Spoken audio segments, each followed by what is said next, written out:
Bismillahirrahmanirrahim. Assalamu alaikum dear students. Today my lecture is on trigonometric and hyperbolic functions of complex variable.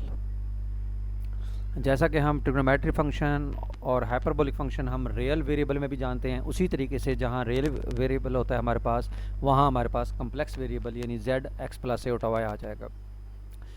तो trigonometric functions in the form of exponential functions are defined as sine z बराबर होता है e की power iota z minus e की power minus iota z over 2 iota, और जो cosine z होता है वो बराबर होता है e की power iota z plus e की power minus iota z over 2। ये कैसे कैलकुलेट हुए? आपके पास ऑयलर फार्मूला हमारे पास है पड़ा, e की पावर एओटा z बराबर होता है cosine z plus iota sine z, और e की पावर माइनस एओटा z बराबर होता है cosine z minus iota sine z। आप इन्हीं दो ऑयलर्स फार्मूले को, एक पॉजिटिव एक नेगेटिव वाले को, एक दफ़ा ऐड करें, एक दफ़ा सब्ट्रैक्ट करें, तो आपके पास ये ट्रिग्नोमेट्रिक फंक्शन जो है हासिल हो जाएंगे, साइन z और कोसाइन z। अब साइन z में सिर्फ अगर ट्रिग्नोमेट्रिक फंक्शन है तो यहाँ एओटा आता है, अगर ट्रिग्नोमेट्री नहीं है तो यहाँ एओटा नहीं आएगा। और साइन में और कोसाइन में सिर्फ फ़र्क है, साइन में माइनस आता है, कोसाइन में प्लस आएगा। और ये आपके पास ट्रिग्नोमेट्रिक फंक्शन है, z इसमें जो है वो complex variable in the complex plane, complex domain जो है d में होते हैं। इसी तरीके से हमारे पास पीरियोडिक फंक्शन होता है। पीरियोडिक फंक्शन की डेफिनेशन होती है कि कोई भी आपके पास कम्प्लेक्स वैलिड फंक्शन हो, सिंगल वैलिड फंक्शन है कम्प्लेक्स वेरिएबल का इन द डोमेन डी, तो वो कहते हैं let for each point z the point z plus lambda where lambda is not equal 0 is also complex constant be a point in D if f of z plus lambda, अगर f z के बराबर आ जाए तो आपके पास जो lambda है वो उस f का पीरियड कहलाएगा, और जो आपके पास फंक्शन होगा वो आपके पास पीरियोडिक फंक्शन होगा। इवन एंड ऑड फंक्शन हम रियल में भी जानते हैं, अब कैलकुलस में, कि अगर कोई भी फंक्शन है, अगर हमने उसको इवन चेक करना है तो हम x की जगह माइनस एक्स रिप्लेस करते हैं, दोबारा वापस वही फंक्शन आ जाता है। तो इसमें भी हम उसी तरह चेक करेंगे कि एफ जेड एक आपके पास सिंगल वैलिड फंक्शन है कम्प्लेक्स वेरिएबल का, अगर वो सिमेट्रिक डोमेन में है तो if F of minus Z बराबर अगर एफ जेड आ जाए तो then F Z is called even function, and if F of minus Z अगर एफ जेड के बराबर आ जाए, साथ माइनस बाहर आ जाए, तो then F Z is called odd function. जैसे sine z and cosine z और ऑड एंड इवन फंक्शन होते हैं, यानी साइन z, साइन के अंदर अगर एंगल में माइनस आ जाए तो वो बाहर आ जाता है, कोसाइन के अंदर अगर एंगल में माइनस आ जाए तो वो ख़त्म हो जाता है। इसलिए कोसाइन जो है वो इवन फंक्शन है, साइन जो है वो ऑड फंक्शन है।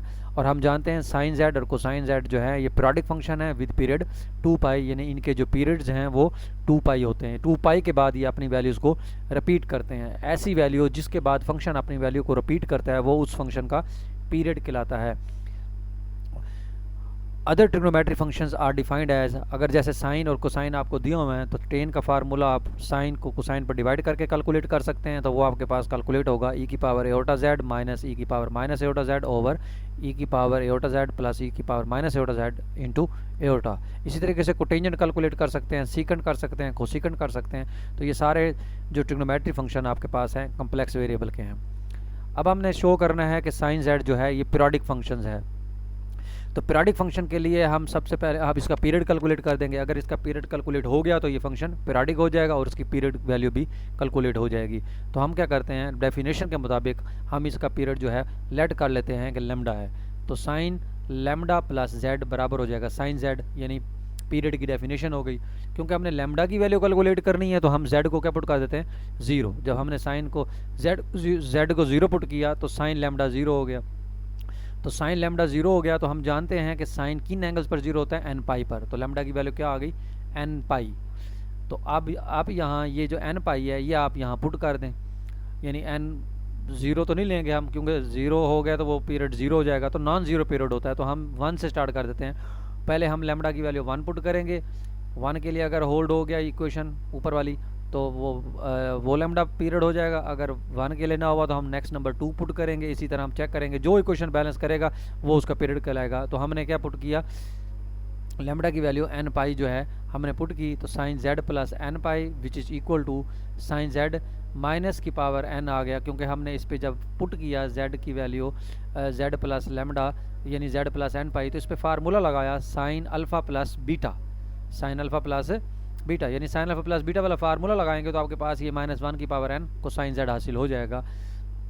तो it will be equal to sine z, ये साइन जेड के इक्वल तब होगा अगर आपके पास यहाँ n इवन हो जाए, तो n को जब हमने इवन रखा तो यानी 2k रख लिया, तो लैम्डा की वैल्यू आ गई 2k पाई, यानी आपके पास जो पीरियड्स निकले वो 2k पाई निकले। तो हमने सबसे स्मॉलेस्ट देखना है, तो हम k को 1 पुट कर देंगे तो लैम्डा की वैल्यू 2 पाई आ जाएगी। तो इसका मतलब है साइन z का पीरियड जो है वो 2 पाई होता है। इसी तरीके से आप कोसाइन z का जो पीरियड है वो भी आप कैलकुलेट कर सकते हैं।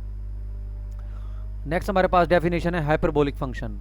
तो let z be the complex number, then hyperbolic function is defined as sine hyperbolic z e की पावर z माइनस e की पावर माइनस z ओवर 2, और कोसाइन हाइपरबोलिक z जो होता है वो बराबर होता है e की पावर z प्लस e की पावर माइनस z ओवर 2। यानी उसी तरीके से जैसे ट्रिग्नोमेट्री फंक्शंस में हमारे पास साइन और कोसाइन में था कि वहाँ e की पावर एओटा z आ जाता है, जस्ट यहाँ हमारे पास हाइपरबोलिक अगर होगा तो वहाँ जस्ट e की पावर z होगा, एओटा नहीं होगा, बाकी फार्मूले जो हैं वो एक जैसे ही हैं। अब हमें कुछ रिलेशंस हैं जो आपने याद रखने हैं, नेक्स्ट ये यूज़ होंगे कि साइन z हम जानते हैं e की power iota z minus e की power minus iota z over 2 aorta होता है। तो हम इस z में क्या पुट कर देते हैं, एओटा y, तो ये बन जाएगा साइन एओटा y। तो यहाँ z की जगह एओटा y जब आया तो ये बन गया iota iota iota square e की power minus y minus e की power y divide by 2 iota. तो इसमें से देखें आपके पास e की y माइनस e की माइनस वाई ओवर 2 एओटा, तो जो 2 एओटा आपके पास है वो आपके पास 1 ओवर एओटा जो होता है वो ऊपर आके माइनस एओटा हो जाता है, तो उसमें से भी आपने माइनस कॉमन लिया, वो माइनस माइनस कैंसिल हो गया, तो आपके पास एओटा बन गया ये, और ये आपका हाइपरबोलिक बन गया। इसका मतलब है ये रिलेशन बन गया साइन एओटा वाई बराबर होता है iota sine hyperbolic y. Similarly आप कोसाइन z की वैल्यू कैलकुलेट करें तो कोसाइन z में भी आप z की जगह एओटा y पुट करें, तो यहाँ हमारे पास एओटा एओटा कैंसिल हो जाएगा, यहाँ भी एओटा एओटा, यानी एओटा एओटा कैंसिल तो नहीं होता, एओटा एओटा एओटा स्क्वायर हो जाएगा जो कि माइनस होता है, तो इसलिए वो माइनस y हो जाएगा, यहाँ प्लस y हो जाएगा। तो ये आपके पास कोसाइन हाइपरबोलिक y होता है।